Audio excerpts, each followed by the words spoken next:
Senator Ryan's going to open this conversation on behalf of us. Thank you. Look, we agree on the problem here, and the problem is health inflation is driving us off of a fiscal cliff. Mr. President, you've said health care reform is budget reform. You're right. We agree with that. Medicare right now has a $38 trillion unfunded liability. That's $38 trillion in empty promises to my parents' generation, our kids' generation. Medicaid's growing at 21% this year. It's suffocating states' budgets. It's adding trillions in obligations that we have no means to pay for it. Now, you're right to frame the debate on cost and health inflation. And in September, when you spoke to us in the well of the House, you basically said, and I totally agree with this, I will not sign a plan that adds one dime to our deficits, either now or in the future. Since the Congressional Budget Office can't score your bill because it doesn't have sufficient detail, but it tracks very similar to the Senate bill, I want to unpack the Senate score a little bit. And if you take a look at the CBO analysis from your chief actuary, I think it's very revealing.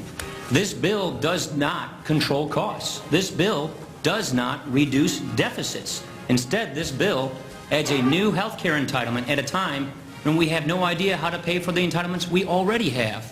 Now, let me go through why I say that. The majority leader said the bill scores as reducing the deficit $131 billion over the next 10 years. First, a little bit about CBO. I work with them every single day. Very good people, great professionals. They do their jobs well, but their job is to score what is placed in front of them.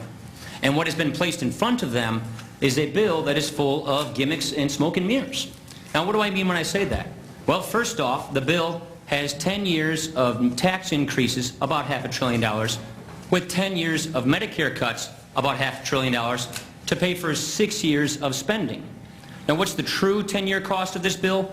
In 10 years, that's $2.3 trillion. It does a couple of other things.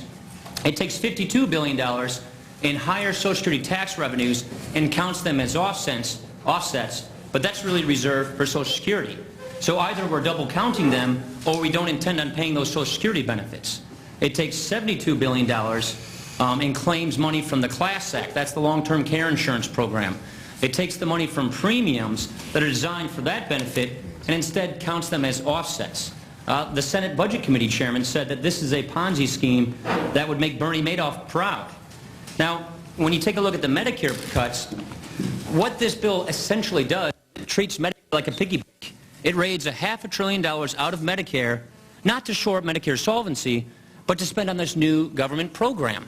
Now, when you take a look at what this does is, according to the chief actuary of Medicare, he's saying as much as 20% of Medicare's providers will either go out of business or will have to stop seeing Medicare beneficiaries. Millions of seniors who have chosen Medicare Advantage will lose the coverage that they now enjoy. You can't say that you're using this money to either extend Medicare solvency and also offset the cost of this new program. That's double counting.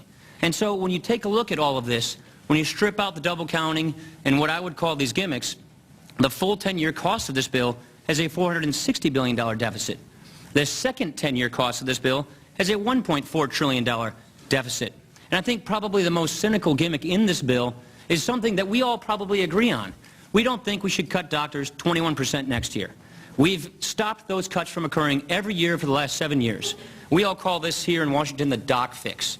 Well, the doc fix, according to your numbers, cost $371 billion. It was in the first iteration of all these bills.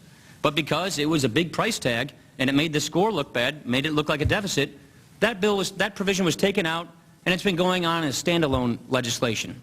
But ignoring these costs does not remove them from the backs of taxpayers. Hiding spending does not reduce spending. And so when you take a look at all of this, it just doesn't add up. And so I'll finish with the cost curve. Are we bending the cost curve down or are we bending the cost curve up? Well, if you look at your own chief actuary at Medicare, we're bending it up. He's claiming that we're going up $222 billion, adding more to the unsustainable fiscal situation we have. And so when you take a look at this, it's really deeper than the deficits or the budget gimmicks or the actuarial analysis. There really is a difference between us. And we've been talking about how much we agree on different issues, but there really is a difference between us. And it's basically this. We don't think the government should be in control of all of this. We want people to be in control. And that, at the end of the day, is the big difference. Now, we've offered lots of ideas all last year, all this year, because we agree that status quo is unsustainable. It's got to get fixed.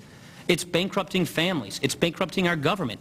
It's hurting families with pre-existing conditions. We all want to fix this, but we don't think that this is the answer to the solution, and all of the analysis we get proves that point.